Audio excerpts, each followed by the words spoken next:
Temperatura, calor y expansión. Estos tres términos están definitivamente relacionados, ¿ya? Podríamos decir que la temperatura es una forma de medir la transferencia de calor, ¿ya?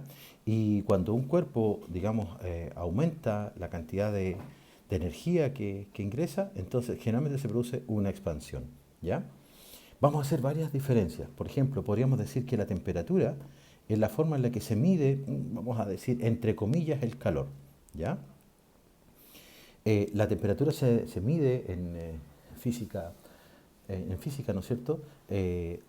Como la energía cinética promedio de las moléculas que componen el cuerpo, ¿no es cierto? Y eso nos indica la cantidad de calor que absorbió eh, o que liberó ese cuerpo, ¿ya? Eh, Generalmente los cuerpos cuando absorben calor se dilatan y cuando eh, liberan calor o sueltan calor se contraen, ¿ya? Pero mira, hay que aclarar dos cosas que me parece sumamente importantes, ¿ya? ¿Cómo se produce, o sea, cuál es la diferencia, por ejemplo, si yo tuviera aquí un envase, dos envases exactamente iguales y con la misma cantidad de agua, por ejemplo, tenemos los dos con 1 litro de agua y aquí 1 litro de agua, solo que este está, por ejemplo, a 10 grados centígrados y este está a 100 grados centígrados. ¿Cuál es la diferencia de ellos? ¿Cuál es la diferencia, digamos, eh, eh, más evidente? Si los vemos, tienen el mismo color, ¿ya? El agua no cambia porque una esté más caliente que la otra. Seguramente van a tener, si pudiéramos probarla, ¿no es cierto? Tendrían el mismo sabor, la densidad va a cambiar muy poco, etcétera, etcétera, ¿ya? Sus características, por decirlo de alguna manera, son muy parecidas, ¿ya? Lo único que va a cambiar es que si nosotros pudiéramos ver en un microscopio las moléculas del agua a 10 grados centígrados, las veríamos que se mueven en distintas direcciones, ¿ya? Con pequeña velocidad, ¿ya? Y no solamente se moverían con cierta velocidad, sino que además vibrarían. Pero su vibración sería poca, ¿me entiendes?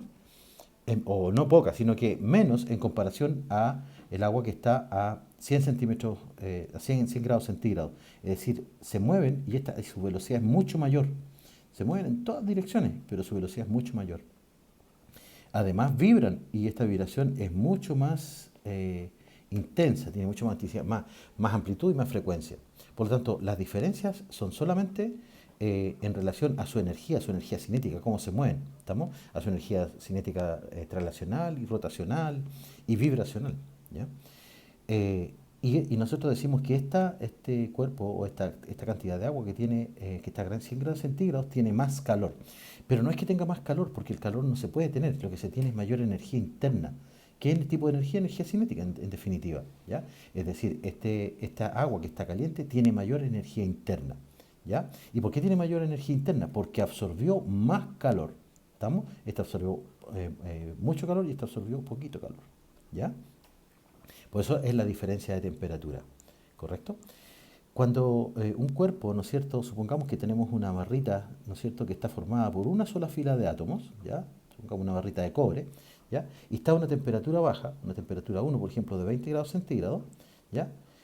Tiene cierta vibración. Estas moléculas, o sea, estos átomos, perdón, vibran, ¿vale? Pero su vibración es pequeña, ¿ya? Y por lo tanto, esta barrita tiene esa longitud. Sin embargo, si tenemos esta misma barra a una temperatura 2 ahora de 100 grados centígrados, ¿no es cierto? Las moléculas ahora necesitan más espacio para vibrar. ¿Estamos de acuerdo? Por lo tanto, se expande. Tiene una longitud mucho mayor, ¿ya? Porque tiene que expandirse. Porque estos átomos, ¿no es cierto?, tienen que vibrar con mucho mayor amplitud. ¿Por qué? Porque tienen mayor energía. ¿Correcto? Por lo tanto, es así como nosotros verificamos que generalmente un cuerpo cuando absorbe calor, ¿qué es lo que ocurre? Aumenta su temperatura, es decir, nosotros podemos registrar una mayor cantidad de temperatura. ¿Y qué es lo que ocurre por consecuencia? Que se produce una expansión, que se llama expansión térmica. Una cosa interesante es que la mayoría de los termómetros que nosotros conocemos, o los más comunes, en realidad los más económicos, funcionan con la expansión térmica de algún material. Por ejemplo, el mercurio, el alcohol, ¿ya? Entonces, un cuerpo se expande más mientras mayor cantidad de calor absorbe, ¿ya? Y eso se puede medir con la cantidad de calor que absorbió, se puede medir con la temperatura. Hay una cosa bien interesante. que me decía un profesor en algún curso de termodinámica, me decía, el calor es como la lluvia, ¿ya? Eh, no, por ejemplo, cuando